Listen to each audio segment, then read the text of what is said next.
కేంద్ర ప్రభుత్వం యువత కోసం రకరకాల పథకాలు తెచ్చింది. ఉద్యోగాల కల్పనకు ప్రయత్నిస్తుంది, స్కిల్ డెవలప్ చేస్తుంది, చదువుల కోసం స్కాలర్షిప్లను ఇస్తుంది. అలాంటి వాటిల్లో ఇదో ప్రత్యేకమైన పథకం. దీని ద్వారా 10వ తరగతి పాస్ అయినా చాలు ఇంట్లోనే ఉంటూ నెలకు 8,000 రూపాయల చొప్పున పొందొచ్చు. ఎలాగో ఇప్పుడు మనం ఈ వీడియో ద్వారా తెలుసుకుందాం.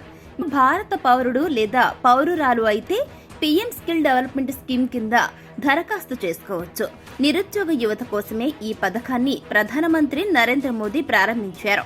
దీన్ని స్కిల్ డెవలప్మెంట్ అండ్ ఎంటర్‌ప్రెన్యూర్‌షిప్ మంత్రిత్వ శాఖ నిర్వహిస్తుంది. ఈ పథకం ద్వారా దాదాపు 40 విభాగాల్లో శిక్షణ అంటే ట్రైనింగ్ ఇవ్వడం జరుగుతుందన్నమాట. అయితే తద్వారా లక్షల మంది యువత ఇంట్లోనే ఉంటూ ఆన్లైన్లో శిక్షణ తీసుకుంటున్నారు. ఇందుకోసం వారు స్కిల్ ఇండియా డిజిటల్ పై ప్రాక్టికల్ కోర్స్ చేస్తారు. ఈ కోర్స్ చేసిన టైంలో ప్రతి యువకుడికి నెలకు 8,000 రూపాయలు చొప్పున ఇస్తారన్నమాట.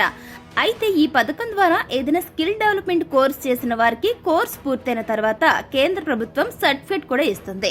ఇలా రకరకాల కోర్సులు చేయొచ్చు. తద్వారా లబ్ధిదారుడు ఇతర నిరుద్యోగుల కంటే వేగంగా ఉద్యోగాన్ని పొందేందుకు వీలవుతుందన్నమాట. ఈ సర్టిఫికేట్ మన భారతదేశంలో అన్ని చోట్ల ఏ చోటైనా సరే చెల్లుబాటు అవుతుంది.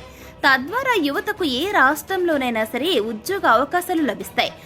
అంతేకాదు ఈ పథకం కింద లబ్ధిదారుడికి టీ-షర్ట్ లేదా జాకెట్ గానీ, డైరీ, అదేవిధంగా ఐడి కార్డు, బ్యాగ్ ఇలా మొదలైన వాటిని కూడా ఇవ్వడం జరుగుతుంది. ఇందుకోసం నిరుద్యోగ యువత ఇంట్లోనే ఉంటూ ఆన్లైన్ ప్రక్రియ ద్వారా తమ పేర్లను నమోదు చేసుకోవచ్చు. ఇందుకోసం అఫీషియల్ వెబ్సైట్ అనేది ఉంటుంది. ఈ పథకం పొందేందుకు ఉండాల్సిన అర్హతలు వచ్చేసి దరఖాస్తుదారుడు మన భారత పౌరుడై ఉండాలి. దేశంలోని నిరుద్యోగ యువత ఈ పథకానికి అర్హులన్నమాట. దరఖాస్తుదారుడు 18 ఏళ్లకు పైబడి ఉండాలి. ఈ పథకం కింద దరఖాస్తు చేసుకునే దరఖాస్తుదారుడి కనీస విద్యార్హతగా 10వ తరగతి పాస్ అయి ఉండాలి. దరఖాస్తుదారుడికి హిందీ, ఇంగ్లీష్ ప్రాథమిక పరిజ్ఞానం ఉండాలి.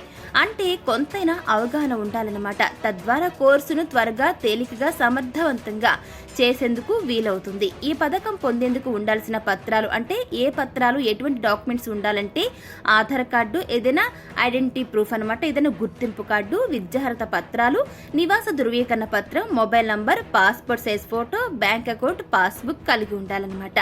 ఇక హోమ్ పేజీలో PMKVY ఆన్లైన్ రిజిస్ట్రేషన్ ఆప్షన్ పై క్లిక్ చేయాల్సి ఉంటుంది. అప్పుడు రిజిస్ట్రేషన్ ఫారం అనేది మీ ముందు ఓపెన్ అవుతుంది. అందులో కోరిన ఇన్ఫర్మేషన్ ఇవ్వాల్సి ఉంటుంది. తర్వాత అవసరమైన పత్రాలను అప్లోడ్ చేయాలి. చివరిగా సబ్మిట్ ఆప్షన్ పై క్లిక్ చేయాలి. ఈ విధంగా మీరు ప్రధానమంత్రి నైపుణ్య అభివృద్ధి పథకం కింద ఆన్లైన్లో ఈజీగా నమోదు చేసుకోవచ్చు.